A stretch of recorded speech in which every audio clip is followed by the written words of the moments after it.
Subscribe Muhammad Amjad Nadwi, Indian Islamic scholar. أعوذ بالله من الشيطان الرجيم بسم الله الرحمن الرحيم إن الذين ينادونك من وراء الحجرات أكثرهم لا يعقلون ولو أنهم صبروا حتى تخرج إليهم لكان خيرا لهم والله غفور رحيم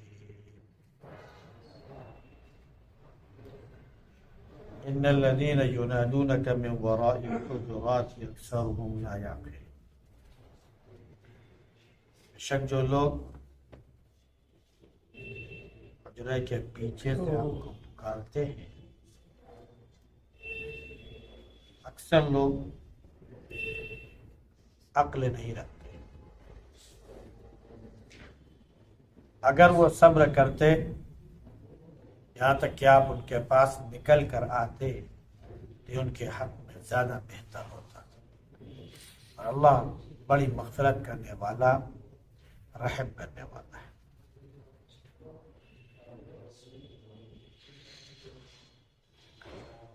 یہ سورہ حجرات کی تیسری اور چوتھی آیت ہے.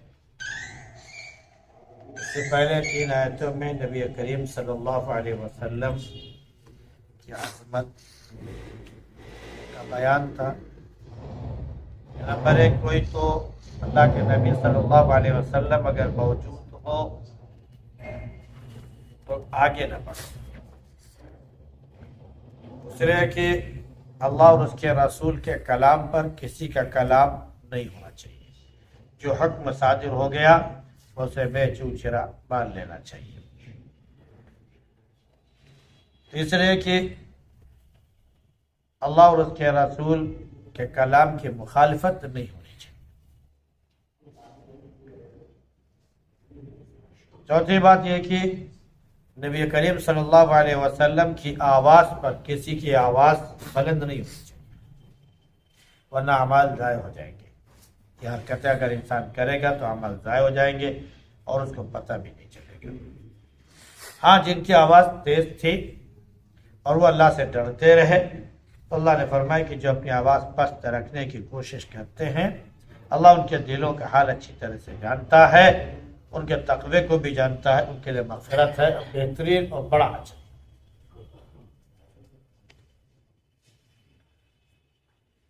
اب یہ جو 2 آیتیں ہیں چوتھی اور 5ویں آیت اس میں گویا کہ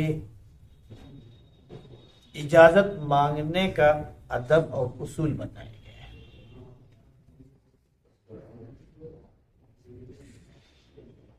طریقے الگ الگ ہیں, اصول الگ الگ ہیں. اللہ رب العزت نے ایک جگہ ارشاد فرمایا یا ایھا الذین آمنوا لا تدخلوا بیوتا غیر بیوتکم حتی تستأنسوا وتسلموا علی اہلہا. اے لوگو اپنے گھر کے علاوہ کسی اور گھر میں داخل نہ ہو جب تک کہ مانوس نہ ہو جاؤ, جان نہ جاؤ اور ایک دوسرے کو سلام نہ کرو. یہ تمہارے حق میں بہتر ہے. یہ گویا کہ جب کسی کے گھر آدمی جائے تو یہ نہیں کہ بے دھڑک گھستا چلا جائے. اپنا گھر نہیں ہے تو اللہ کے نبی صلی اللہ علیہ وسلم نے فرمایا کہ وہ جائے پہلے اجازت حتی تستأنسوا اپنا تعارف کرائے تاکہ وہ لوگ جان پہچان جائیں اور سلام کرے, اجازت مانگے. حضرت عمر رضی اللہ عنہ کا واقعہ ہے کہ جب وہ گئے غالباً ابو بکر صدیق رضی اللہ عنہ کے گھر تو جا کر جب دروازے پر کھڑے ہوئے تو سلام کیا السلام علیکم ورحمۃ اللہ ایدخل عمر. یعنی پہلے تو میں سلام کرتا ہوں پھر صاف صاف یہ بھی بتا رہا ہوں کہ عمر آیا ہوا ہے, کیا اندر آنے کی اجازت ہے؟ اللہ کے نبی صلی اللہ علیہ وسلم کا بھی یہی اصول تھا کہ جب بھی کوئی جائے تو یہ نہیں کہ وہ جائے تو بس خاموش رہے اور اپنا تعارف نہ کرائے، بلکہ صاف صاف بتا دے کہ فلاں آیا ہے، آپ کی اجازت ہو تو گھر میں داخل ہو جائے۔ اللہ کے نبی صلی اللہ علیہ وسلم ایک صحابی کے گھر گئے، سلام کیا، 3 بار سلام کیا، انہوں نے جواب آہستہ سے دیا۔ نبی کریم صلی اللہ علیہ وسلم نے سمجھا کہ یہاں پر ہے نہیں، اس لیے 3 سلام کے بعد واپس آ گئے۔ گویا کہ یہ اجازت کا طریقہ ہے کہ زیادہ سے زیادہ 3 بار اجازت مانگی جائے۔ ہو سکتا ہے کہ آدمی موجود ہو لیکن کسی وجہ سے وہ ملنا نہ چاہتا ہو، یا یہ کہ وہ موجود نہ ہو اور آپ بیل پر بیل بجاتے چلے جا رہے ہیں۔ تو یہ 3 مرتبے کی گویا اجازت دی گئی ہے۔ چنانچہ آپ صلی اللہ علیہ وسلم تیسری بار سلام کر کے واپس آنے لگے، تب وہ صحابی باہر نکل کر آئے اور اللہ کے نبی صلی اللہ علیہ وسلم کے پاس آ کر عرض کیا، اللہ کے رسول صلی اللہ علیہ وسلم آپ نے سلام کیا اور ہم نے ہر سلام کا جواب دیا۔ تو آپ نے فرمایا کہ پھر بولے کیوں نہیں، آواز کیوں نہیں آئی؟ تو انہوں نے بہت پیارا جواب دیا۔ اللہ کے نبی صلی اللہ علیہ وسلم کے صحابہ کی مثالیں جو ہے بڑی عجیب و غریب ہوا کرتی کہ جب میں نے دیکھا کہ سلام کرنے والا رسول اللہ صلی اللہ علیہ وسلم اور کوئی ذات نہیں اور آپ سے بڑھ کر کوئی ذات نہیں دنیا میں، اللہ کے بعد اگر رتبہ کسی کا ہے تو نبی کا ہے، جب نبی ہمیں سلامتی کی دعائیں دے رہا ہے تو میں نے سلام کا جواب خاموشی سے اس لیے دیا کہ جتنی زیادہ مرتبہ سلامتی کی دعائیں نبی کریم صلی اللہ علیہ وسلم کی زبان سے میرے لیے نکل جائے وہی میرے حق میں بہتر ہے، اس لیے میں نے خاموشی سے جواب۔ یہ عشق تھا نبی کریم صلی اللہ علیہ وسلم سے صحابہ کا، یہ محبت تھی جو حد درجے بڑی ہوئی تھی۔ اور جیسے ان کو معلوم ہوا کہ اللہ کے نبی صلی اللہ علیہ وسلم واپس جا رہے ہیں، فوراً بھاگ کر آئے اور اللہ کے نبی صلی اللہ علیہ وسلم کو واپس لے کر گھر میں داخل ہوئے۔ تو گویا کہ یہ اجازت کا طریقہ بتایا گیا 3 مرتبہ۔ ہاں اگر کوئی ایسا گھر ہے جو غیر آباد ہے، وہاں پر کوئی نہیں رہتا ہے، تو آپ اپنے آپ کو سلام کیجئے اور اندر داخل ہو جائیے۔ آپ کا اپنا گھر بھی ہے تب بھی اگر آپ سلام کر کے جائیں تو زیادہ بہتر ہے، ورنہ آپ کا گھر ہے، اگر آپ داخل ہو جائیں گے تو کوئی حرج۔ نبی کریم صلی اللہ علیہ وسلم جب کبھی سفر سے واپس آتے تو آپ ڈائریکٹ گھر نہیں جاتے تھے، بلکہ گھر پیغام بھیجتے تھے کہ میں آ چکا ہوں، میں ابھی تھوڑی دیر میں 1 گھنٹے میں آدھے گھنٹے میں میں گھر پہنچ رہا ہوں، میں اس وقت مسجد میں ہوں۔ چنانچہ صحابیات امہات المؤمنین جن کے نبی کریم صلی اللہ علیہ وسلم کی باری ہوتی تو اپنے گھر کی صاف صفائی کر کے ہر اعتبار سے استقبال کے لیے وہ تیار ہو جاتی، اور یہی بہتر بھی ہے، کیونکہ انسان اچانک گھر میں پہنچ جائے اور گھر والوں کو معلوم نہ ہو تو گھر کی افراتفری اور بے ترتیبی دیکھ کر الجھن ہونے لگتی ہے اور پھر بدگمانی سی پیدا ہو جاتی ہے۔ اس لیے اللہ کے نبی صلی اللہ علیہ وسلم نے نیا اور بہترین طریقہ بتایا کہ پہلے اجازت لے لو تاکہ تمہارے سکون کا تمام سامان انتظام اس کا کیا جا سکے۔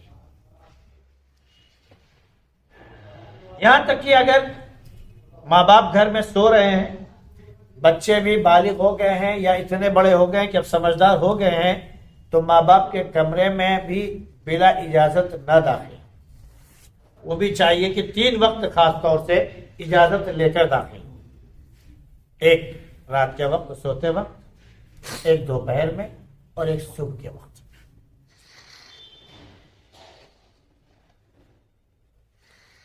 جب بات آتی ہے بڑوں کی،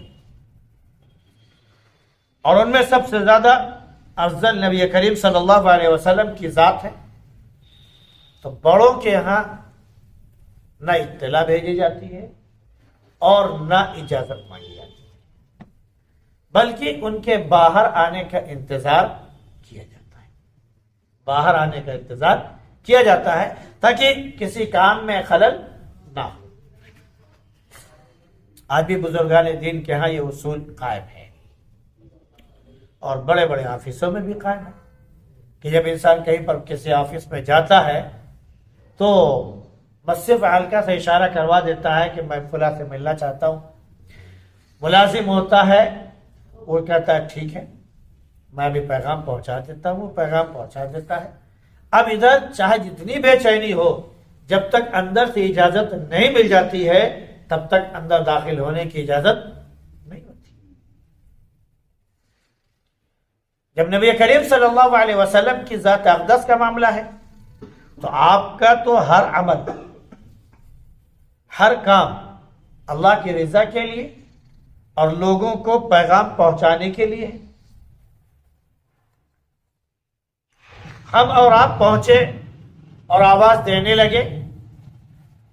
صحابہ کرام رضی اللہ تعالی علیہم اجمعین میں بہت سے صحابہ تھے، خاص طور سے یہ واقعہ جو بیان ہوا ہے وہ قبیلہ بنو تمیم کا، کہ تمیم کے لوگ جب نبی کریم صلی اللہ علیہ وسلم کی خدمت میں حاضر ہوئے تو نبی کریم صلی اللہ علیہ وسلم اپنے گھر میں، اپنے حجرے میں آرام فرما رہے تھے۔ انہوں نے آتے کے ساتھ ہی چیخنا چلانا شروع کر دیا، یا محمد اخرج، اے محمد باہر آؤ۔ تو اللہ رب العزت نے ادب بتایا۔ نبی کریم صلی اللہ علیہ وسلم کبھی ایسے معاملے میں ناراض نہیں ہوا کرتے تھے، کوفت تو ہو جاتی تھی، گرا تو گزرتا تھا، لیکن کبھی آپ اس پر ناراضگی کا اظہار نہیں فرما دیتے، کیونکہ وہ جو ماحول تھا آپ اس کو سدھار رہے تھے، تو وہاں پر غصے کا کوئی معاملہ ہی نہیں ہوتا ہے۔